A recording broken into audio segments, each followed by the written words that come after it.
Welcome to Through the Bible with Les Feldick, a 30-minute walk through the Scriptures teaching in-depth Bible truths that change people's lives. Now, here's your host, Les Feldick.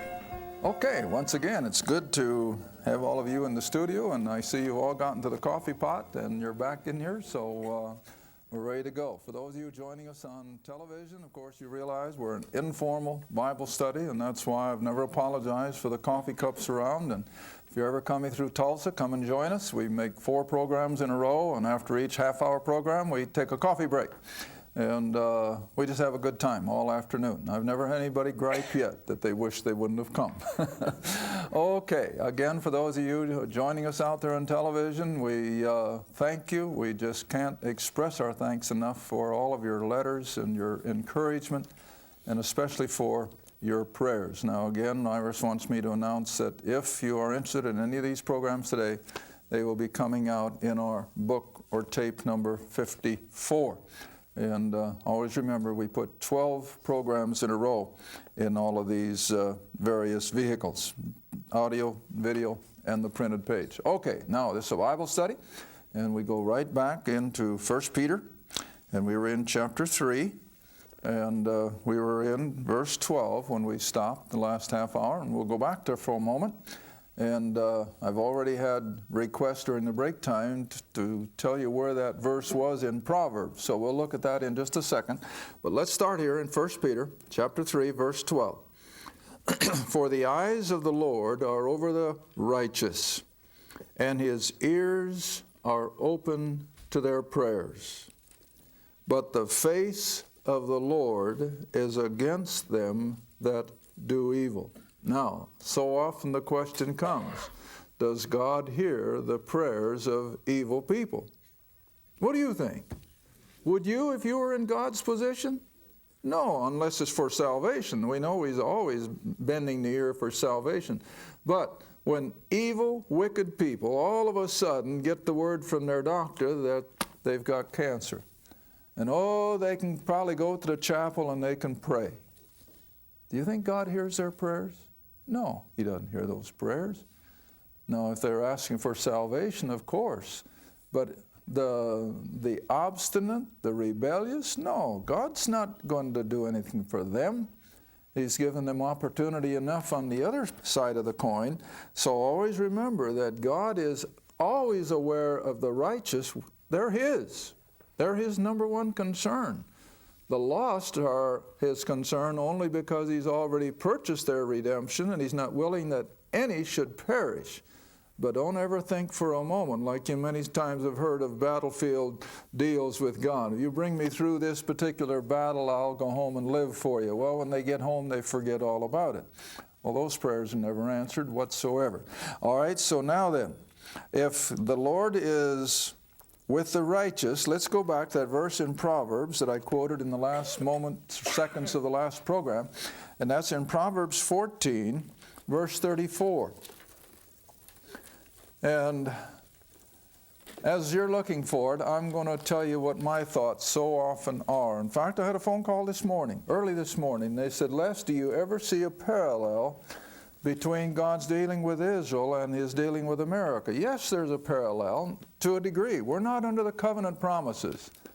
But I think God has so blessed America since our founding was on biblical principles. We have been, for the most part, a God-fearing nation.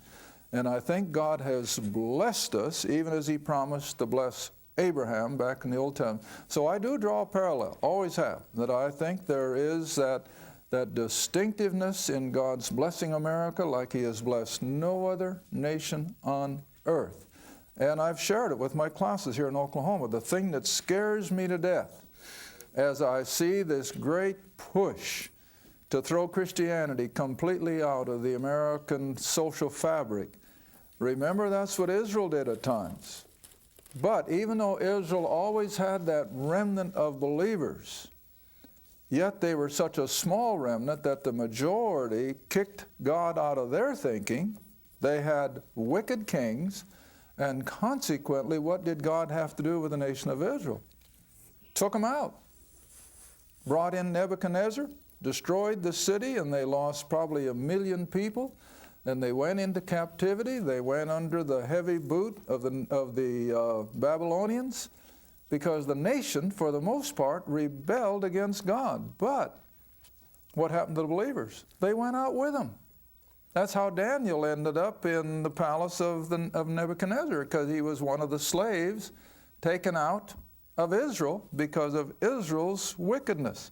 Well, you see, I think the day is coming when God is going to do the same thing with America. I think Billy Graham said it years ago. I've said it before on the program, that America has been left with so much responsibility. We've got churches on every corner, Bibles in every home, and we, like no other nation on earth, have been blessed of God. And if we are going to kick him out, then we can expect as a nation his wrath and his judgment to fall. We hope it won't. But on the other hand, this verse in Proverbs makes it so plain that that's the direction our nation is going. Now, the liberal press may not like that, and the gross unbelievers in our society may not like it, but they still cannot remove the fact that God is sovereign, whether they believe it or not. All right, Proverbs 14, verse 34. Never forget it. Memorize it if you never have before. Righteousness exalteth a nation. Remember when I said a program or two ago? What did Tocqueville realize? America was great because America is good. And America will cease to be great when America ceases to be good. Don't you forget it. All right, so righteousness exalteth a nation, but sin is a reproach to any people. Now that's so plain a third grader can understand it. And if we as a nation don't understand it, we're in trouble. Now that's all there's to it. Of course, we hope the Lord will come before that should happen. All right, so back to 1 Peter again. Verse 12, just quickly for a review. For the eyes of the Lord are over the righteous, his ears are open to their prayers, but the face of the Lord is against them that do evil. Now verse 13, and who is he that will harm you if you be followers of that which is good? Well, that sounds good, but what happens? A lot of times good people are persecuted. In fact, you know as well as I do, what prompted Nero to turn so viciously on the Christian community? Well, because he supposedly trumped up himself the burning of Rome and then blamed it on the Christian community, and was able to turn on them, and the horrors that Nero brought on Christians, I don't even like to repeat in a mixed crowd like this. It's beyond imagination. So yes, bad things can happen to even God's good people. All right, now verse 14. But, and if you suffer for righteousness' sake, happy are you, and be not afraid of their terror, neither be troubled. Now, I've often wondered about that. Could we handle abject persecution like is taking place in so many places of the world? You know, I have to tell the Lord almost every day, I'm spoiled. We all are. We've had it so good. We haven't had to fear persecution. We haven't had to fear losing our livelihood. We haven't had to fear that somebody will come in the middle of the night and shoot us just because we're Christians. But if and when it should come, are we ready to handle it? Well, I always remember what an old pastor of mine, and hopefully he's still listening to my program. I remember a long time ago when Iris and I were first married, I spoke that fear to him one morning after church, and this was his answer: Les, don't worry about it. If and when that day comes, the grace of God will be sufficient. Well, I'm resting on that, and I think that must have been the case back in the Dark Ages, when people were burned at the stake and they were put on the racks, and the martyrs by the millions. And yet there's never a record that any of them ever complained. So grace must just be sufficient for the hour. But whatever, Peter is admonishing his believers here. Remember now that he's writing primarily, not exclusively, primarily to Jews there in the area of present-day Turkey, I feel, more than just the church at Jerusalem. But verse 14, if you suffer righteousness' sake, happy you are. Be not afraid of their terror, neither be troubled, but sanctify the Lord God in your hearts, and be ready always to give an answer to every man that asketh you a reason of the hope that is in you with meekness and fear. Now, what does that tell you? Well, that's just pretty plain English. No matter who it is, if they confront you under whatever circumstance and they say, well, now, I know you're different. I know you've got a different attitude than most people that I know. Why are you different? Well, what do you tell them? Because you have been saved by God's grace. You know that you're a child of God, and as a result, He has made you different. You have different ideologies. You have different appetites. You have different desires. We're different. We're just not like the world. And we got to be ready to tell anybody and everybody that stops and asks us. All right? Then verse 16, having a good conscience.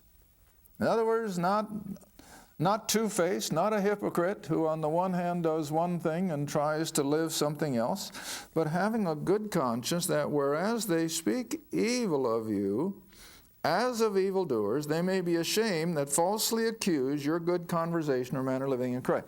Okay, what happens? Well, I've already given you the example of Nero. What did Nero do? He falsely accused that Christian community of setting Rome on fire, and he probably did it himself. Well, you see, that's just a blatant example of what the world does to believers constantly. They can trump up false accusations. In fact, I remember years ago quoting to someone the words of the Lord Jesus Himself. I hope I can recall them. Blessed are ye when men say all manner of evil against you falsely for my sake. Did you get that? So it's going to happen. They're going to accuse you of doing something that's as false as a $3 bill. But if you know it's an untruth, then we don't have to let it bother us, because the Lord Himself told us that that's part and parcel of our existence in a sin-cursed world, that they will falsely accuse us. And they were doing it here. And so Peter is admonishing them, don't let it throw you a curve, don't let it upset you, because this is part and parcel of living a godly life in a wicked world. All right, but live your life so completely honest that even though they make false accusations, it will be proven a lie, and then they can be the ones that are embarrassed or ashamed. All right, verse 17, for it is better, if the will of God be so, that you suffer for well-doing than for evil-doing. Well, you see, our prisons are full of people who have done evil. And they live to regret it, of course. But the letters that we get from prison inmates, over and over and over. And it has prompted me to use the term bad choices, because that's what most of them will tell you. While they were growing up, they made bad choices. And if you make enough of them, that's where you'll end up, behind bars. And that's where a lot of them are now finding God's saving grace. I believe there's almost a revival of sorts amongst our prisons. And it's just amazing the response that we get from the TV program as well as the little books. But nevertheless, here they have been guilty of doing evil, and they're paying the price of it. Whereas if you suffer for well-doing, hopefully it'll be for nothing more than some persecution and so forth. All right, now we come into these verses in Peter that, again, has caused so much controversy, so many questions, and I'm not sure that I'll be able to answer them to satisfy everybody. But we're going to take a stab at it. This is like you say, you tread in where angels fear to tread. But hopefully we can make some sense out of it. Verse 18. 1 Peter chapter 3, verse 18. For Christ also hath once suffered for sins. And of course that goes back to that agony leading up to the cross. And He was the just, suffering for the unjust, that He might bring us to God, being put to death in the flesh, but quickened by the Spirit. In other words, the Spirit of Christ never died. Don't ever think that for a moment, that God died when Christ died on the cross. His flesh died, yes, but never His Spirit. All right, verse 19. But it was in the realm of the Spirit then that he went and preached to the spirits, small spirit, which is the soul and spirit, of those who were in prison. Now, again, not everybody's going to agree with me, and I hope I'm going to have the time to do this. I think it might be worth our time. Back in the Old Testament economy, I'll take my chances of putting this on the board. Back in our Old Testament economy, and down in the center of the earth, with a great gulf fixed, was Hades. Now, I'll have to put these words up here. Hades was the term in the Greek. Sheol was the Hebrew. And hell is our English. And they all mean the same thing. The place of the departed or the dead. Now, up until Christ's death, burial, and resurrection, then, this was all down in the centermost part. Now, I'm going to show you the scriptures in just a minute.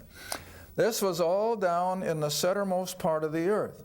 The Old Testament saints, and we'll go all the way back to Adam and Abraham and all the rest of them, they went at death down into hell or Sheol or Hades, but they went on the paradise side.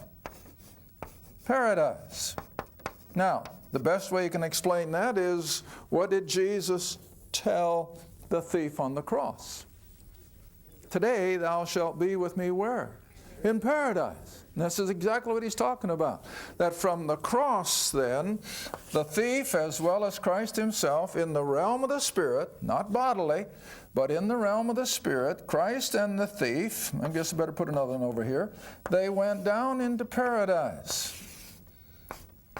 Over here is torment for the lost of all the ages.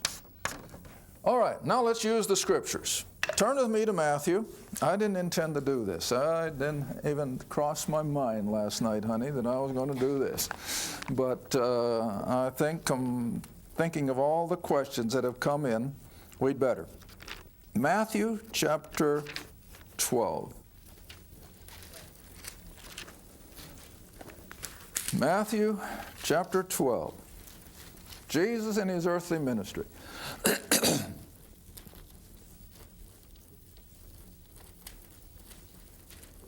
Verse 38. Matthew chapter 12, verse 38. All got it? Okay. Then certain of the scribes and the Pharisees answered, saying, Master, we would see a sign from thee. But he answered and said unto them, An evil and adulterous generation seeketh after a sign, and there shall no sign be given to it, but the sign of the prophet Jonah. Now, right off the bat, what does that tell you? Jonah was a real event. It wasn't just a legend. All right, now verse 40. For as Jonah was 3 days and 3 nights in the whale's belly, so shall the Son of Man be 3 days and 3 nights, where? In the heart of the earth. That's what the book says. I can't imagine now, from all the pictures you get from science, the heart of the earth is molten. Nothing but molten whatever. Well, I'll lay that aside. The book says in the heart of the earth is this place of the departed dead. All right, now in order to pick up a brief picture of that, and that's all it is, a little window of information is what I call it, in Luke 16. In Luke 16, with the rich man and Abraham and Lazarus. You all know the account. We don't have to read all these verses, hopefully. But this little window of information puts the whole picture together. Verse 19. There was a certain rich man who was clothed in purple and fine linen, and he fared sumptuously every day. And there was a certain beggar named Lazarus, who was laid at his gate full of sores. Well, verse 22. It came to pass that the beggar died and was carried by the angels into Abraham's bosom. That's down in paradise. The rich man also died and was buried, and in hell, Sheol, Hades, he lifted up his eyes, being in what? Torment. And he sees Abraham afar off, and Lazarus in his bosom. And so the rich man cries, Father Abraham, have mercy on me, and so on and so forth. Now verse 25, Abraham answers, Son, remember that thou in thy lifetime receivest thy good things, and likewise Lazarus the evil. But now he's comforted, and thou art tormented. And besides all this, now here comes the picture. Besides all this, between us and you, between paradise and torment, there is a great gulf fixed. See? So that they who would pass from here to you cannot, neither can you pass to us. And then he said, I pray thee therefore send thou to my father's house, and so on and so forth. But all I want you to get here is the picture then of this scenario in the heart of the earth, that down on the one side of this Hades, Sheol, and hell is paradise. The great gulf fixed on the other side is torment. Now, when the Apostles' Creed, I think it is, it says that they believe that Jesus died, was buried, and his soul went down into hell. My, that has thrown a curve at so many people. You mean Jesus went to hell? Well, not the flames of torment. My goodness, that wouldn't make sense. But he went down into paradise. And that's why he told the thief, today thou shalt be with me in paradise, not torment. All right, now then we got to go over to Ephesians, and I think Paul kind of puts the frosting on the cake, and hopefully we can put all this together now. Now you come over to Ephesians chapter 4.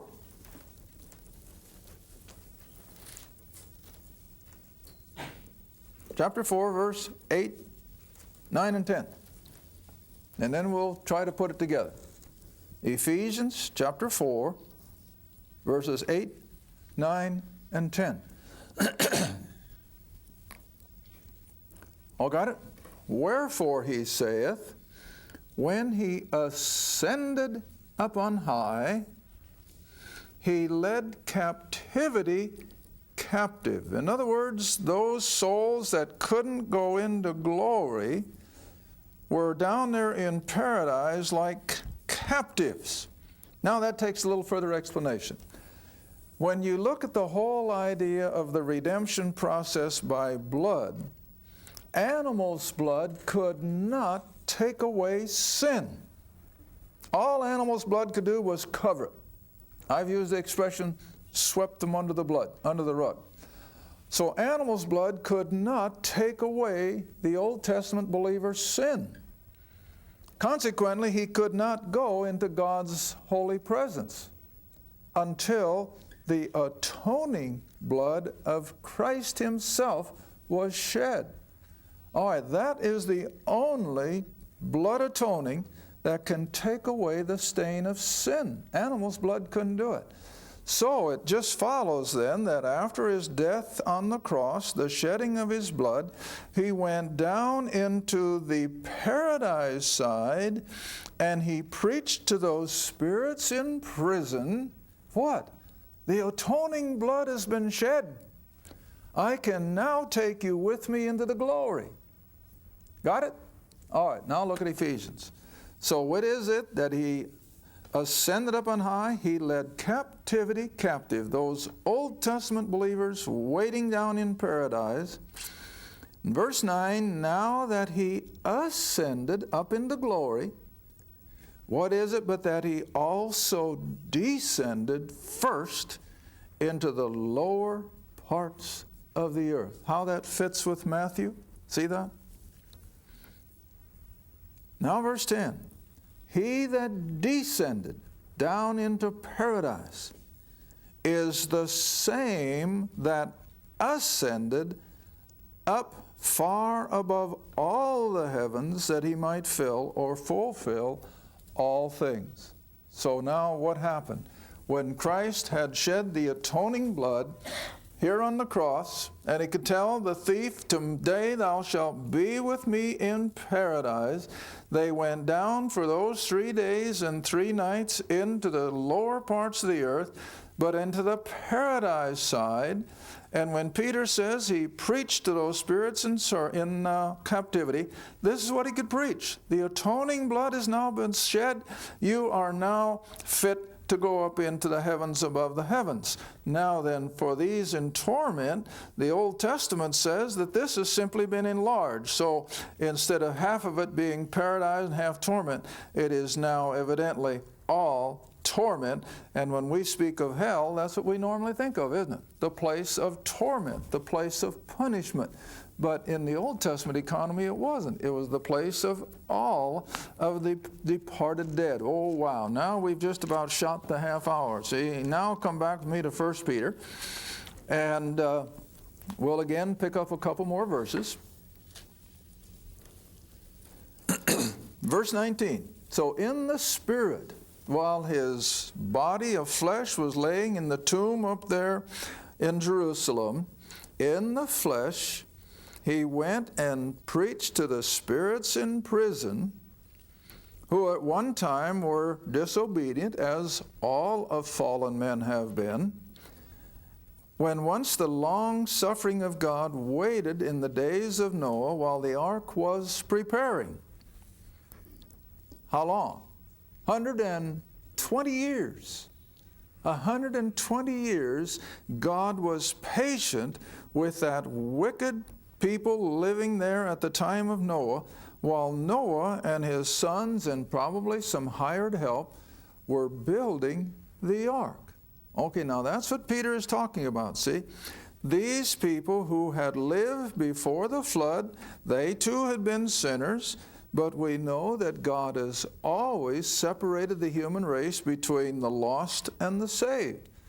And even though from Adam until Moses there was no law, there was no formal system of worship, yet there were saved and lost people. And so now when we get to the next verse in our next half hour, we're going to see that through the horrors of the flood, how many people were saved? 8. And that's all. Okay.